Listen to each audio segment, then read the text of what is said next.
अस्सलाम वालेकुम। Programme night addition में हम आपको खुशामदीद कहते हैं। नाजरीन, पाकिस्तान में तब्दीली आए या जाए, अवाम के हालात पर कोई फ़र्क नहीं पड़ता। महंगाई से सताए अवाम मुत्तहदा हुकूमत से उम्मीदें लगाए बैठे थे कि तहरीक इंसाफ की हुकूमत जाने के बाद शायद महंगाई में कमी होगी, पेट्रोल सस्ता होगा, डॉलर नीचे आएगा और शायद महंगाई का तूफ़ान भी थम जाएगा और उन्हें रिलीफ मिलेगा। मगर मुत्तहदा सियासी जमातों के इक़्तिदार में आने के बाद डॉलर की उड़ान में कमी आई, ना पेट्रोल की कीमतें नीचे आईं और ना ही अशियाए खुर्द नोश की कीमतों को लगे पर काटे जा सके। मुत्तहदा PDM जो तहरीक इंसाफ के दौर में महंगाई मार्च करती थी, आवाम को खुशियों की नवीद सुनाती थी और ये बताती थी कि वो तजुर्बाकार हैं, लेकिन हुकूमत में आते ही उनकी तजुर्बेकारी सारी नाकाम हो गई, मनसूबाबंदी फेल हो गई और वादे यहाँ भी नए पाकिस्तान की तरह यू टर्न में बदल गए।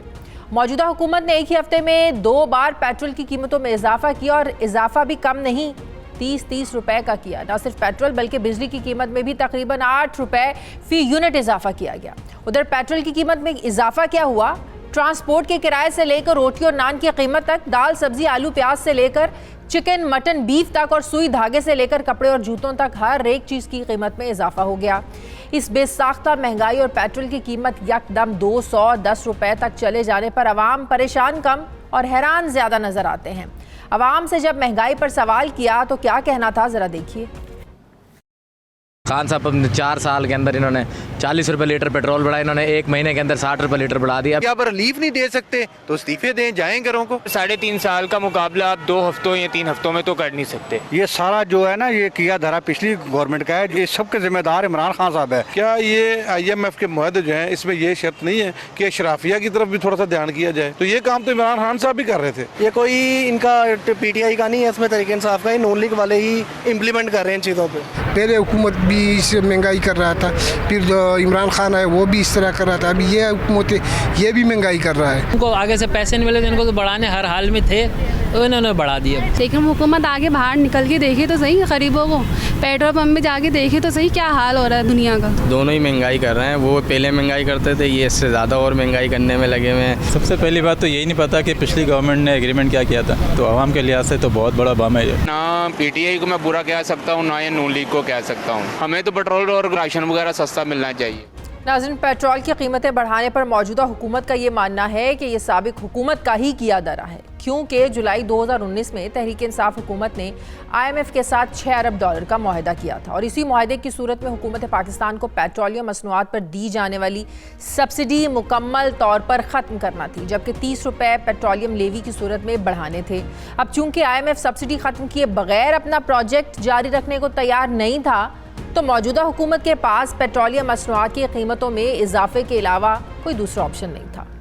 नाजरीन, मौजूदा हुकूमत IMF के मुतालबे को साबका हुकूमत के मुआहदे से नत्थी करके ख़ुद को बरीज़िम्मा करार दे रही है कि जैसे इस महंगाई में उनका कोई कसूर ही नहीं है। पेट्रोलियम मसनूआत की कीमतों में इजाफा होने पर वज़ीर इत्तलात मरियम औरंगज़ेब ने उन्हें इमरान हुकूमत में किए गए मुआहदों का ही नतीजा करार दिया। इनका तयशुदा IMF का प्रोग्राम जो इनकी नालायकी की वजह से कमजोर फुटिंग के ऊपर इन्होंने शराइत पे दस्तखत किए, जिसकी वजह से आज ये हमें उसकी पासदारी करनी पड़ रही है। इनका मुआहदा था, इन्होंने सब्सिडी जो दी वो उसका खजाने में पैसा नहीं था। हम पहले दिन पेट्रोल बढ़ा देते, हमें नहीं पता कि हम पेट्रोल महंगा करेंगे तो हमारी सियासत और क्या इम्पैक्ट होगा, हमें नहीं पता। IMF के साथ नाजरीन ये वही मुआहदा है जिसे करने से पहले साबिक वज़ीर आज़म इमरान खान ये दावा करते थे कि IMF के पास जाने से बेहतर है कि ख़ुदकुशी कर ली जाए, लेकिन फिर आखिरकार इन्हें जाना पड़ा और 2019 की में मुश्किल शराइत भी मानना पड़ी। वज़ीर आज़म पाकिस्तान शहबाज शरीफ ने भी आज अपने खिताब में कहा कि पेट्रोलियम मसनूआत की कीमतों में इजाफा करना मजबूरी थी, क्योंकि इसके अलावा हमारे पास कोई दूसरा ऑप्शन नहीं था। तेल और पेट्रोल की कीमतों में मजबूरन इजाफा करना पड़ा। पिछली हुकूमत ने जब उनको ये एहसास हुआ कि वोट ऑफ नो कॉन्फिडेंस उनके खिलाफ कामयाब होने वाला है, तो उन्होंने यकायक तेल और पेट्रोल की कीमतें कम कर दी और हमारे लिए एक जाल फेंका। फिर हमें मजबूरन ये इजाफी बोझ हमें देना पड़ा, क्योंकि हमारे पास कोई ऑप्शन नहीं थी। नाज़रीन, मौजूदा हुकूमत महंगाई का मलबा तहरीक इंसाफ की साबका हुकूमत पर डालती है, जबकि तहरीक इंसाफ इस महंगाई के अजाब को मौजूदा हुकूमत का तोहफा साबित करने पर तुली हुई है। लेकिन पाकिस्तान में 1958 के बाद जो भी हुकूमत आई उसे IMF के पास ही जाना पड़ा। अब तो ये हाल है कि पाकिस्तान के तमाम इक्तसादी फैसले IMF के हाथ में हैं। वो स्याह करे, सफ़ेद करे, हुकूमतें उनके आगे मजबूर और ताबे ही नज़र आती हैं। नाज़रीन, IMF की शराइत पर अमल दरामद के बाद एक तरफ पेट्रोल और बिजली की कीमत में इजाफा होने से पैदावारी लागत में बेतहाशा इजाफा होगा, तो दूसरी तरफ मुल्क में बुलंद तरीन शरह सूद भी कारोबारी मामलात में मंदी का सबब बनती नज़र आती है। मुल्क की तजारती खसारा 43 अरब डॉलर से अब आगे निकल चुका है। करंट अकाउंट खसारे की बात करें तो ये 13.8 अरब डॉलर तक पहुंच गया है। ज़र मुबादला के ज़खायर 9.7 अरब डॉलर पर आ गए हैं, जो कि 2 माह से भी कम वक्त की दरामदात को पूरा कर सकते हैं। फिर ऐसे में GDP ग्रोथ भी बहुत कम है, जबकि बैरूनी ममालिक से इमदाद की कोई उम्मीद नज़र नहीं आती और ना ही अब तक IMF से कर्ज मिलने की कोई सूरत नज़र आती है। अवाम महंगाई की चक्की में पिस रहे हैं और सियासतदान एक दूसरे पर मलबा डाल रहे हैं। महंगाई के जिनको काबू करने और अवाम को रिलीफ देने के लिए मौजूदा हुकूमत को क्या करना होगा, इसी पर मुझे बात करनी है। लेकिन सबसे पहले मुझे एक ब्रेक लेनी है, वापस आते हैं वक्फे के बाद।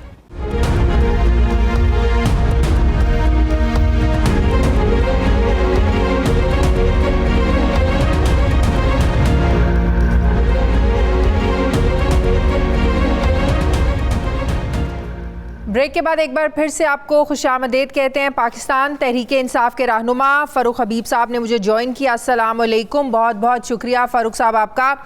फ़ारूक साहब, कल जब आपके दौर में कीमतें बढ़ती थी पेट्रोल की, बिजली की, तो उसको आप लोग अपने तरीके से जस्टिफाई करते थे, क्योंकि आप लोगों ने भी IMF के साथ मुआहदा किया था।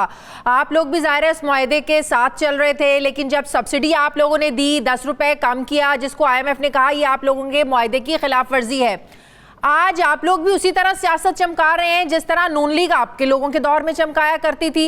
वो तो कहते हैं कि भाई ये सब कुछ आप लोगों का किया धरा है, आप लोगों के मुआहदों का नतीजा है जो आप लोगों ने IMF के साथ किए।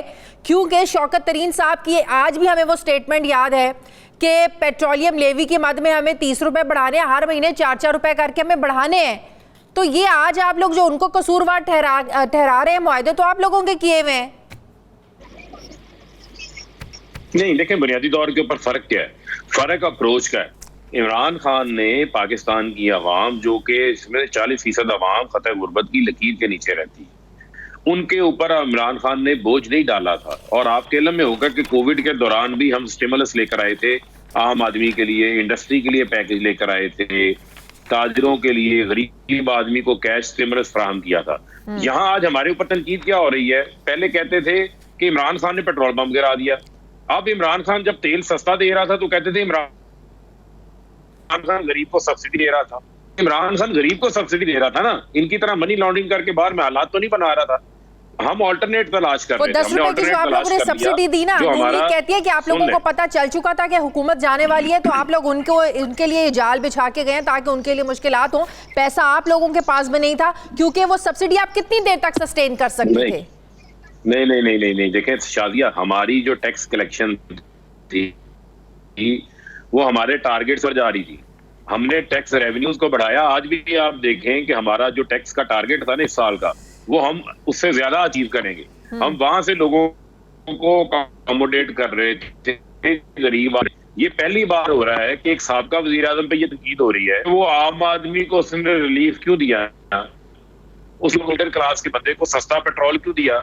मिफ्ता इस्माइल ने प्रेस कॉन्फ्रेंस की, 137 रुपए का पेट्रोल हो गया, ये अवाम कहां से पैसे देगी। और भाई अब 210 रुपए का हो गया है, ये गरीब आदमी मोटरसाइकिल वाला साइकिल पे आ गया है।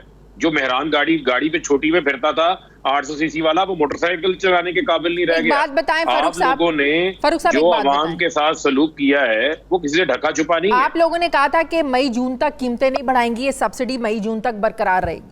अल्टीमेटली आप लोगों को बढ़ानी पड़नी थी। 30 रुपए आप इस महीने बढ़ा देते, 30 रुपए अगले महीने बढ़ा देते। अल्टीमेटली आप लोगों ने भी ये बोझ डालना था, क्योंकि आपके वजीर खजाना और इमरान खान साहब कह चुके थे कि हम लोगों ने सब्सिडी मई जून तक रखी हुई है, मई जून तक कीमतें नहीं बढ़ेंगी। शाजिया नहीं, ये मामला नहीं है। देखिए मामला क्या है, मैं आज ये कहता हूं कि लोगों को हकाइक बताने चाहिए। मुझे आप ये बताएं, उस वक्त आलमी सतह पे कीमतें नहीं बढ़ती थी, टैक्स तो भी आए हैं, बिजली की कीमतें बढ़ाई इन्होंने, गैस की कीमतें बढ़ाई, इन्होंने पेट्रोल की स्ट्रेट वे 60 रुपए इजाफा कर दिया, ये सोच नहीं सकती। मुझे बताएं, अगर मैंने ये 60 रुपए किया होता, आप आज मुझे ये ना कह रही होती कि आपने आपके ऊपर मुश्किलात थी, आपके ऊपर बड़ी IMF थी, आप तो बैठ के मेरा यहाँ बैंड बजा रही होती। आप आज जो है वो उल्टा मुझे ये कह रही है कि आपने 60 रुपए जो है वो बढ़ानी थी क्योंकि आपका मायदा था। भाई रशिया के पास जाएं, हमने तो उनके साथ इमरान खान के दौरे में मैंने तो शुरू में ये बात की है कि हर कोई सियासत करता है। आप लोग हुकूमत में थे, मौजूदा हुकूमत जब ऑपोजिशन में थी ये सियासत करती थी, आज आप लोग ऑपोजिशन में, आज आप लोग सियासत कर रहे हैं। नहीं, सियासत का तो मामला ही नहीं है ना, सियासत का मामला नहीं है। देखें, मैं आपको फर्क बताता हूँ। मुझे ये बताएं कि भारत के अंदर अमेरिका के साथ स्ट्रेटेजिक पार्टनरशिप भी है। उन्होंने $34 मिलियन बैरल सस्ता तेल दिया, $2 अरब की बचत की है। उन्होंने 10 रुपए लीटर वहां कम करके अपनी आवाम को रिलीफ दिया है। उन्होंने रशिया से लिया ना, उन्होंने रशिया से लिया, भारत को सुन लेना लिया। तो रशिया से लिया तो ये भी रशिया से ले लेना, श्रीलंका ले रहा है, ये भी ले लें। ये मिफ्ता इस्माइल को पता ही नहीं है। ये तो कैंडी लैंड वाले जो है वो गोलियां टॉफियां बेचते वजीर खजाना बन गए हैं। ये कहते हैं सैंक्शंस है, सैंक्शंस है तो भारत पे क्यों नहीं लगती, यूरोप पे क्यों नहीं लगती, श्रीलंका पे क्यों नहीं लगती? 50 दिन से ऊपर हो गया इनको आए हुए, ये अल्टरनेट पे क्यों नहीं गए? इनको नहीं पता दुनिया में कीमतें बढ़ रही हैं, ये इनकी नाअहली है। इसका अल्टरनेट क्या था? टर्की के दौरे करते हैं। इसका अल्टरनेट क्या था? ये मुझे मुकम्मल कर ले। 3 दिन शहबाज शरीफ टर्की जाके बैठा रहा, 4 दिन लंदन में जो है वो नवाज शरीफ भगोड़े के पास बैठा रहा। इस शख्स का ध्यान ही नहीं है मुल्क की इकोनॉमी के ऊपर। ऑल्टरनेट था फौरी तौर पे जो रशिया से बातचीत हम शुरू करके गए थे उसको आगे बढ़ाते, उनसे तेल लेते। वो कहते हैं कोई पेपर वर्क है, हमें दिखा दे, हम उसको आगे लेके चलते हैं, हम उसको कंटिन्यू करते हैं। कोई पेपर वर्क किया आपने रशिया के साथ? देखें बुनियादी तौर के ऊपर फिर मैं आपको कहूंगा, भारत ने कोई पेपर वर्क किया हुआ है? मिल रहा है ना तेल, ये हकीकत है, ये तो तस्लीम कर लेना। भारत ले रहा है ना सस्ता तेल, यूरोप ले रही है ना गैस और सस्ता तेल, श्रीलंका भी अब ले रहा है। तो भाई पाकिस्तान के हाथ किसने बांधे हुए हैं?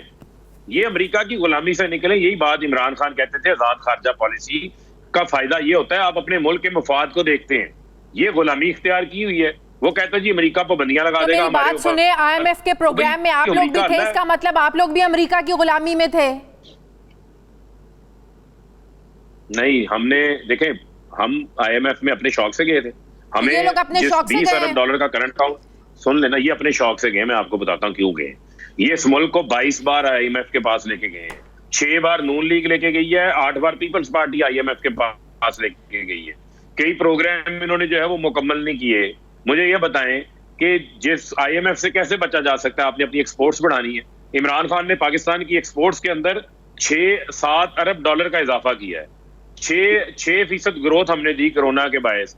हमने फॉरेन रेमिटेंसेस जब हमने हुकूमत संभाली 18 अरब डॉलर थी, वो 32 अरब डॉलर पे ले गए। हमने पाकिस्तान के अंदर डॉलर इनफ्लोज बढ़ाए, उससे हमारा कर्जों के ऊपर इन्हिसार कम हुआ। हमने 27 अरब डॉलर के कर्जे वापस किए, लेकिन ये 30 साल से 3 बार बारियां ली। जब आप लोगों ने इक़्तिदार संभाला तब डॉलर कितने का था? चले मुझे जरा ये बता दें। जब हमने इक़्तिदार संभाला आपका ऑलरेडी डॉलर जो है वो डिवैल्यूएशन की तरफ था। कितने का तकरीबन कोई 127 से 123 का था। हाँ। 101 नहीं सुन लेना, इंटरिम गवर्नमेंट भी थी और उसमें इसी मिफ्ता इस्माइल की स्टेटमेंट्स उठाएं कि इसहाक डार ने फिक्टिशियसली डॉलर को रोका हुआ था। आपको पता है 7 अरब डॉलर इसहाक डार ने मार्केट के अंदर डाल दिए थे। भाई क्यों रोका हुआ था आपने फिक्टिशियसली? मुझे चले मैं एक और आपको फिगर देता हूं। हमारे दौरे हुकूमत के अंदर डॉलर डेली 3 पैसे के हिसाब से डिवैल्यू हुआ है। इनके 50 रोज के अंदर डॉलर 50 पैसे के हिसाब से डिवैल्यू हो रहा है। 22 से 23 रुपए डिवैल्यू हो गया। मुझे आप बताइए तेजी से डॉलर डिवैल्यू होता है क्यों? इनकी तरजीहात नहीं है। ये शादियां दूसरी जाने देखे, NRO 2 पे अमल दरामद हो गया, नैब अमेंडमेंट आ गई, FIA के केस बंद हो गए, चालान वापस हो गया। सुप्रीम कोर्ट ने आज इसी बात की तो खंचाई की है।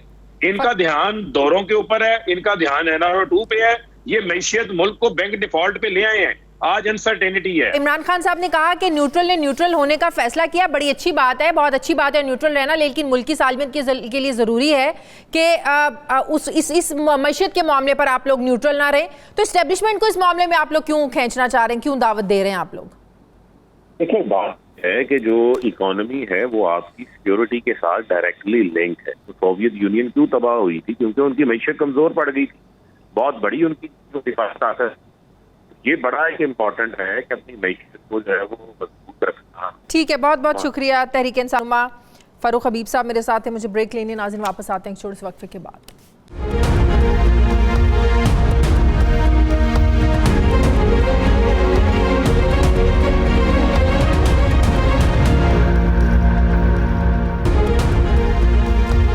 ब्रेक के बाद एक बार फिर से आपको खुशामदीद कहते हैं। नाज़रीन, मुझे चेयरमैन AKG ग्रुप अकील करीम डेडी साहब ज्वाइन करें। अस्सलाम वालेकुम, बहुत बहुत शुक्रिया अकील करीम डेडी साहब आपका। ये फरमाइएगा कि इस वक्त जो पेट्रोल की कीमतें बढ़ने के बाद जो हालात होते हुए नज़र आ रहे हैं, क्या आप समझते हैं कि सारा मलबा मौजूदा हुकूमत पर डालना दुरुस्त होगा? क्योंकि हमें याद है जब तहरीक इंसाफ की हुकूमत ने 10 रुपए की सब्सिडी दी थी तो मौजूदा हुकूमत बड़ी तनकीद करती थी कि कीमतें बढ़ाना होंगी, इससे बड़ा नुकसान होगा। आज तहरीक इंसाफ तनकीद कर रही है और मौजूदा हुकूमत जस्टिफाई करने में लगी हुई है कि आप लोगों का किया धरा है सारा कुछ। इस वक्त सियासत में जो सबसे नुमाया चीज है कि कोई कुछ भी कर ले, अच्छा करे बुरा करे, क्रिटिसाइज करो, बात ये तो तय हो गया। अब यहाँ इस वक्त चाहिए कि एक दूसरे को सपोर्ट करें। पाकिस्तान मुश्किल में है, पाकिस्तान को मुश्किलात से हम बाहर निकालें। पेट्रोल की कीमत अगर ये नहीं बढ़ाते, इनको IMF पैसा नहीं देगा, IMF पैसा नहीं देगा, चाइना का पैसे नहीं मिलेगा, सऊदी अरब की रिशेड्यूलिंग का इश्यू होगा, तो देखें अब गवर्नमेंट मजबूर है। बहरहाल उल्टा तीर उन्होंने लिया है तो तकलीफ तो उनको होनी भी चाहिए, क्योंकि अगर ये अच्छी खासी गवर्नमेंट चल रही थी, अब ये आए हैं। लेकिन अगर हम ये कहें कि नहीं ये गलत काम कर रहे हैं, मैं इसको कभी भी नहीं कहूंगा, क्योंकि लेकिन आप समझते हैं कि अगर तहरीक इंसाफ भी होती तो IMF के मुआहदे के मुताबिक नहीं ये पैसे बढ़ाने पड़ने थे? बिल्कुल बढ़ाने पड़ते। कोई भी गवर्नमेंट होती उसको ये प्राइस ऊपर लानी पड़ेगी। आप नहीं लाओगे, आपका मुल्क का डेफिसिट बढ़ेगा, आपका बजट खसारा बढ़ेगा, आपका रुपी वीक होगा। इस वक्त मसला है आप अपने रुपी को बचाएं। ये जितनी भी देखे दुनिया में महंगाई है, पाकिस्तान भी उसी तरह उस महंगाई की लपेट में आया हुआ है। अगर आप सब्सिडी देते हैं, डिमांड कम नहीं होगी। सब्सिडी खत्म करेंगे, डिमांड कम होगी। डिमांड कम होगी, आपका ट्रेड डेफिसिट कम होगा। यहाँ इशू ये है कि लोग कहते हैं महंगाई है, लेकिन कोई चीज यूज कम नहीं कर रहे हैं, उनकी यूजेस बढ़ रही है। तो ये महंगाई का तो फिर कहीं से भी ताल्लुक नहीं बनता। ज़ाहिर है लोगों की बाइंग पावर पे तो असर पड़ेगा ना। मतलब कि आपकी जेब में अगर 100 रुपया तो वो 100 रुपया है, लेकिन आगे लेने वाली चीज अगर 200 रुपए की होगी है तो इट मीन्स कि आम आदमी तो मुतासिर हो रहा है ना। बिल्कुल होगा, लेकिन मैं ये कह रहा हूँ कि गवर्नमेंट को चाहिए कि पुअर के लिए सब्सिडी बढ़ाए और आम आवाम जो के अफोर्ड कर सकते हैं उनको किसी किस्म की भी अब सब्सिडी नहीं मिलनी चाहिए। तो इसका बेहतरीन हल है, मैं ये समझता हूँ हमें अप्रिशिएट करना चाहिए कि इन्होंने इतना टफ डिसीजन लिया, ये जानते हुए भी कि इनकी सियासी कीमत चुकाना पड़ेगी इन लोगों को। देखिए सियासतदानों का हमेशा अपोजिशन का रवैया अलग होता है, गवर्नमेंट में आते हैं तो अलग है। आप जो बात अपोज कर रहे होते हैं वही चीज आपको सपोर्ट करनी पड़ती है। तो हमेशा इनको चाहिए कि अभी अपनी सियासत को थोड़ा चेंज करें। अब ये नहीं है कि आप बैठ के खा नहीं सकते। अब पाकिस्तान की इतनी शिकत नहीं है कि पाकिस्तान अपने इस बर्डन को उठा सके। सबसे पहली बात मैं बता दूं कि जब पहले डिसाइड हो चुका था परवेज मुशर्रफ के दौर में कि पेट्रोल डीरेगुलेट होगा, डीजल डीरेगुलेट होगा, तो मैं ये समझता हूं कि इस गवर्नमेंट को प्राइस बढ़ाने से बेहतर है कि सारी आइटम डीरेगुलेट करे, अवाम जाने और रिफाइनरीज जाने और ऑयल मार्केटिंग कंपनी वाले जाने, और इनके पास गवर्नमेंट के पास 60% PSO का वो है मतलब मार्केट शेयर, तो वो ब्लैकमेल भी नहीं कर सकते किसी को। तो बेहतर तरीका यही है कि आप हर चीज को डीरेगुलेट करें। हर जगह एक बात ये कहते हैं प्राइवेटाइज करो, प्राइवेटाइज करो, प्राइवेटाइज करो। भाई उससे निकलो, पहले इन चीजों को डीरेगुलेट करो जिसमें आपके ऊपर कितना बड़ा मलबा आता है। आप एनर्जी सेक्टर को डीरेगुलेट करें, ये कर क्यों नहीं रहे? मेरी समझ में नहीं आ रहा। यूनिट बिजली बढ़ जाएगी, बल्कि बढ़ा दी गई है। 60 रुपए एक हफ्ते में आपने पेट्रोल बढ़ा दिया है, तो ये तो आपका हर मुल्क का सेक्टर है, कारोबारी सेक्टर, सब कुछ मुतासर होगा। आपकी इंपोर्ट्स मुतासर होंगी, आपकी एक्सपोर्ट मुतासर होंगी। देखिए आप जो बात कह रही हैं, आपको पता है सबसे अलार्मिंग सिचुएशन आपका एक्सपोर्ट का नंबर है। हाँ। इस महीने जो लास्ट हमने मई क्लोज किया है उसमें आपकी एक्सपोर्ट हुई है $2.6 बिलियन। उससे अगले महीने में हम $3 बिलियन क्रॉस कर चुके थे। अब गवर्नमेंट को ये सोचने की जरूरत है कि अगर इसमें फर्दर डिक्लाइन आया तो आप क्या करोगे। और ये खुदा का शुक्र हमें अदा करना चाहिए कि अभी भी हमारा रेमिटेंस काफी बेहतर है। अगर उसमें हिट पड़ गई तो और मुश्किलात आएगी। तो ये आप ना समझे कि ये आसानी से गवर्नमेंट कर सकेंगे। इनको हर आने वाले दिन में कुछ ना कुछ करना पड़ेगा। अगर नहीं करेंगे तो बिजनेस कम्युनिटी हुकूमत के फैसलों में इस हुकूमत के साथ है, वो सूरत हाल को उसे अदराक है, बिजनेस कम्युनिटी को वो सपोर्ट करते हैं इस हुकूमत को। देखें, सपोर्ट मैं इस तरह करूंगा कि अगर ये जो डिसीजन ले रहे हैं ये मुल्क के इंटरेस्ट में है और ये मुल्क के अगेंस्ट नहीं है। मैंने कहा ना, मुल्क के अगेंस्ट सब्सिडी होती है। अभी ये टेक्सटाइल की सब्सिडी, फला की सब्सिडी, फर्टिलाइजर की सब्सिडी, डेप की सब्सिडी, फिर आप पुअर के लिए जो बजट रख के बैठे हुए हैं, तो ये मुल्क इस तरह अब नहीं चल सकता। अब अपने आप को, सबको अपने आप को चेंज करना पड़ेगा। अपोजिशन गवर्नमेंट को मिल के बैठना पड़ेगा। वाया मीडिया निकालने के लिए आपको रशिया से ट्रेड करनी पड़ेगी। आपका सारा बिजनेस इंडिया लेके चला जाएगा। इंडिया की एनर्जी 30% सस्ती उसको मिल रही है। आप ये क्यों नहीं सोचते कि अगर 30% सस्ती मिल रही है तो उनके तो टेक्सटाइल हमको उड़ा के रख देंगे। सही। अभी तक तो इन्होंने किसी ने सोचा नहीं है। ये तो आने वाले दिनों में मुश्किल। लेकिन आप ये तो चीज समझ रहे हैं ना कि हमारी एक्सपोर्ट मुतासिर होगी। जाहिर है आपकी जो प्रोडक्शन है, आपकी पैदावारी लागत है, ये सारी कीमतें बढ़ने से उसका तो इफेक्ट, उस पर तो इफेक्ट होगा, असरात होंगे। हाँ, तो क्योंकि महंगाई, देखें, अगर आप भी यही रशिया से क्रूड ले लें और आप अपना मसला हल करें ना, आप अपने टेक्सटाइल वालों को सपोर्ट करें, आप बाकी लोगों को सपोर्ट करें, आपको हर सूरत में इस तरह की डील लेनी पड़ेगी। इंडिया, चाइना बेनिफिशियरी है और हम लूजर हैं। अगर हम ऑयल नहीं लेते हैं तो हमारी मार्केट भी कम्पिटिटिव नहीं होगी, हमें और डबल प्रॉब्लम होगी। सब्सिडी हम दे नहीं सकते क्योंकि IMF से हम पैसे लेने गए हैं। वो अपना पैसा जब देता है तो वो आपसे ये तो कहेगा ना कि भाई ये पैसे आप वापस देने के काबिल हो कि नहीं हो। बिल्कुल। हम बार बार IMF को गाली देते हैं, ये बहुत ही गलत हरकत है हमारी। एक आदमी यहाँ, आप किसी बैंक से पैसे लेने जाओ तो बैंकर तो आपसे 500 चीजें मांगता है। आपको कहता है उसकी आप पर्सनल गारंटी भी दे, सिक्योरिटी भी दे। तो IMF तो सिर्फ आपको ये कहता है कि आप अपने आप को डिसिप्लिन करें। सही। आप कहते हैं महंगाई बहुत है लेकिन आपकी डिमांड कम नहीं होती, तो डिमांड कम करने के लिए प्राइस बढ़ाई जा रही है, डिमांड कम करने के लिए रुपये को वीक किया जा रहा है, डिमांड कम करने के लिए इंटरेस्ट रेट बढ़ाया जा रहा है। सबसे बड़ी बात यह है कि इनको इंटरेस्ट रेट को रोकना पड़ेगा। ये मिफ्ता इस्माइल साहब समझ नहीं पा रहे। ये इन्फ्लेशन के चक्कर में रह के इंटरेस्ट रेट बढ़ाएंगे, ये खतरनाक है। इस टूल को ज्यादा ऊपर नहीं जाना चाहिए क्योंकि गवर्नमेंट ऑफ पाकिस्तान की 30,000 अरब रुपए की लोन है। 1% इंटरेस्ट रेट बढ़ने का मतलब 300 अरब रुपए आपकी जेब से चले बढ़ जाता है। बिल्कुल बिल्कुल, तो कोई शक नहीं। इस वक्त जरूरत है कि आप अपने जो डिसीजन लेने वो आपको लेने पड़ेंगे, आप ना चाहते हुए भी आपको लेने पड़ेंगे। बहुत बहुत शुक्रिया चेयरमैन AKT ग्रुप करीम डेडी साहब मेरे साथ थे। मुझे ब्रेक लेने नाज़िम, वापस आते हैं वक्फे के बाद।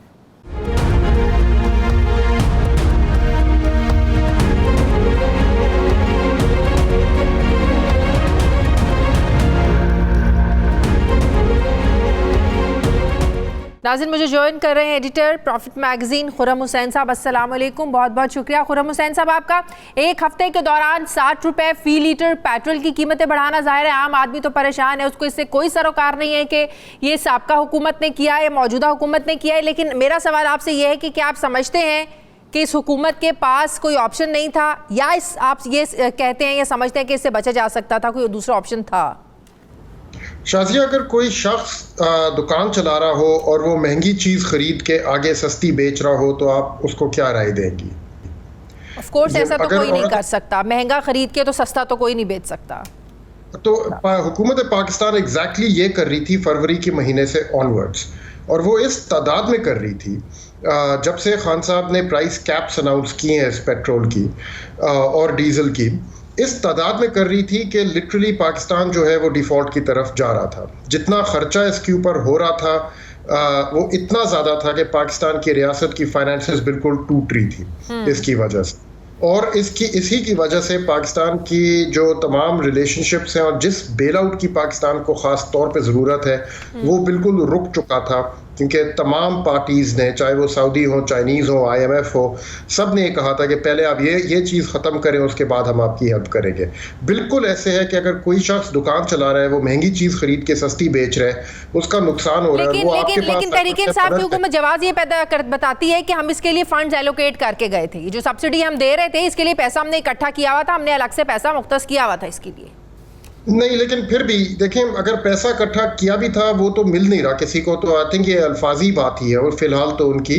और दूसरी चीज़ कि जब ये लोग छोड़ के गए हैं तो तब जो ऑयल की प्राइस थी वो, अब मुझे एग्जैक्ट याद नहीं है, लेकिन कोई $90-95 के करीब थी, अब वो 120 से ऊपर चली गई है। तो जिस प्राइस असम्पशन पे अगर उन्होंने कुछ किया भी था पैसा इकट्ठा, तो वो अब तो उससे कहीं ज़्यादा आगे बात चली गई है। लेकिन कैप जो वो लगा के गए थे वो अपनी जगह पे वहीं पे रही है। तो सूनर और लेटर जो शख्स दुकान चला रहा है और महंगी चीज़ खरीद के सस्ती आगे बेच रहा है, सूनर और लेटर उसको अपनी कीमतें चढ़ानी पड़ेंगी।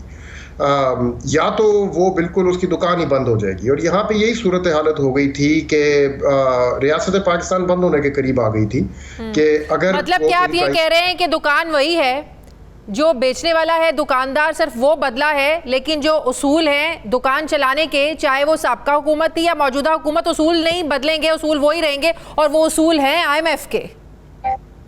वो नहीं, वो उसूल देखें, पाकिस्तान जो है कोई तकरीबन कोई 15 साल से इस उसूल पे चल रहा है, उससे ज़्यादा, कि जिस कीमत पे आप तेल खरीदते हैं उसी कीमत पे आप आगे बेचेंगे रिटेल मार्केट में। उसके बाद थोड़ी सी OMC मार्जिन ऐड होती है, उसमें डीलर्स मार्जिन ऐड होती है। वो सारी मार्जिन ऐड करने के बाद कभी भी ये नहीं हुआ पाकिस्तान की तारीख में कि आप महंगी चीज़ खरीद के आगे सस्ती बेच रहे हो, सवाए कभी कभार वो जैसे गंदम में हो जाता है या इस किस्म की चीज़ों में। तेल में कभी नहीं ये किया पाकिस्तान हुकूमत। तो 10 रुपए सब्सिडी देना, 10 रुपए कम करना साबका हुकूमत की गलती थी? ये बहुत बड़ी गलती थी। ये पाकिस्तान की रियासत की फाइनेंसेस को तोड़ रही थी, बिल्कुल ख़त्म कर रही थी उसको। और पाकिस्तान ड्रिफ्ट कर रहा था श्रीलंका के हालात की तरफ अगर इसी रास्ते पे चलते रहते। और ये 10 रुपए की जो सब्सिडी उन्होंने तब अनाउंस की थी, ये ग्रो करके अब कोई तकरीबन 50 रुपए के करीब आ गई थी, उससे भी ज़्यादा पेट्रोल पे और डीजल पे। इनफैक्ट जो पिछले हफ्ते जो इंक्रीज हुआ है उसके बाद तो कोई तकरीबन 39 रुपीज़ पेट्रोल पे सब्सिडी रह गई थी और उससे कहीं ज़्यादा डीजल पे, कोई 53 रुपीज़ डीजल पे। तो वो ग्रो करके इतनी ज़्यादा हो गई थी कि ये प्राइस कैप को मेंटेन करना पॉसिबल नहीं था। और वापस अब इस प्रिंसिपल इसका मतलब ये हुआ कि अगर इस वक्त तहरीक इंसाफ भी होती तो उनके लिए इस सारी सिचुएशन में अपनी उस पॉलिसी को आगे लेकर चलना, कंटिन्यू करना इम्पॉसिबल हो जाता। सूनर और लेटर वो भी यही करते। सुनो, कोई भी होता वो यही करता। ये पॉसिबल नहीं है आप महंगी चीज़ खरीद के आगे सस्ती बेच रहे हो और वो इस तादाद में कि यानी कि आपकी एक महीने की सेल्स जो है वो आपकी पूरी दुकान की इन्वेंट्री और पूरी दुकान की कॉस्ट से ज़्यादा हो, तो ये तो ऐसी दुकान तो कभी नहीं चलेगी। तो ये होना तो था, ये लाजिम था। लेकिन अब बस वो आई थिंक मौजूदा हुकूमत जो है उनको फैसला करने में डिले उन्होंने किया है, उनको वक्त लगा है। और उस वक्त की वजह से मजीद और थोड़ा सा भी क्या काफ़ी ज़्यादा इंक्रीज। कारोबारी सेक्टर के लिए तो आप समझते हैं ना, जाहिर है मुश्किलात होंगी, आपकी जो पैदावारी लागत है वो बढ़ जाएगी। आपको पता है हमारा इंपोर्ट एक्सपोर्ट का फ़र्क कितना है, हमारा तिजारती खसारा कितना है, तो ये सूरत हाल फिर कैसे कंट्रोल होएगी? अब ये तो नेक्स्ट स्टेप है ना शाजिया। पहला स्टेप जो है उन्होंने पहले ये पेट्रोल और डीजल की प्राइसेस पे जो सब्सिडी है उसको ज़ीरो करना है, वो अब कर रहे हैं ये लोग। ये ज़ीरो करने के बाद इनको बताया गया है कि फिर आप एलिजिबल होंगे IMF के साथ प्रोग्राम साइन करने में, और फिर IMF की बैकिंग आपको मिलेगी आपको डिफ़ॉल्ट से बचाने के लिए। उसके बाद असली गेम शुरू होएगी। और असली गेम तो है ये जिसके ऊपर अभी आपने इशारा किया है कि इस मुल्क का जो ट्रेड डेफिसिट है और इस मुल्क का जो फिस्कल डेफिसिट है, जो माली खसारा है रियासत का, उनको काबू में करना। ये दोनों अब एक तारीखी बुनियाद मींस कि that was the first step कि पेट्रोल की कीमतें बढ़ाएं और आप समझते हैं कि ग्रीन सिग्नल अब हमें मिल जाएगा कि हमें जो IMF से पैसे मिलने हैं? देखें, मैं ये भी नहीं कहूँगा कि फर्स्ट स्टेप था। ये फर्स्ट स्टेप से लेने से पहले एक प्रायर एक्शन थी, एक शर्त थी जो आपने पूरी करनी थी। फर्स्ट स्टेप जो है वो तो बजट होगा, जो आने वाला बजट है। उसमें ये इस हुकूमत को दिखाना होगा कि माली खसारे को संभालने की क्या स्ट्रैटेजी है इनके पास, और ट्रेड डेफिसिट जो इनका है, यानी कि इंपोर्ट्स और एक्सपोर्ट्स के दरमियान जो गैप है, उसको संभालने की क्या स्ट्रैटेजी है इनके पास। असली गेम तो वहाँ शुरू होगी।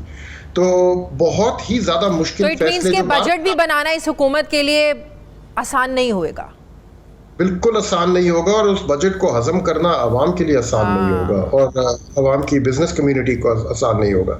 जो हम लोग आप काफ़ी दिनों से सुनती आ रही होंगी, लोग कह रहे हैं कि मुश्किल फैसले करने हैं, वो यही तो हैं, और अब वो होने शुरू हुए हैं।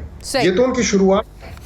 सही, बहुत बहुत शुक्रिया खुर्रम हुसैन साहब, एडिटर मैगजीन हमारे साथ है। Thank you very much. हमारे प्रोग्राम का वक्त खत्म हो गया। नाजरीन, प्रोग्राम के लिए हमें फीडबैक ज़रूर दीजिएगा, अपना ख्याल रखिएगा। मुझे इजाज़त दीजिए, अल्लाह हाफिज़।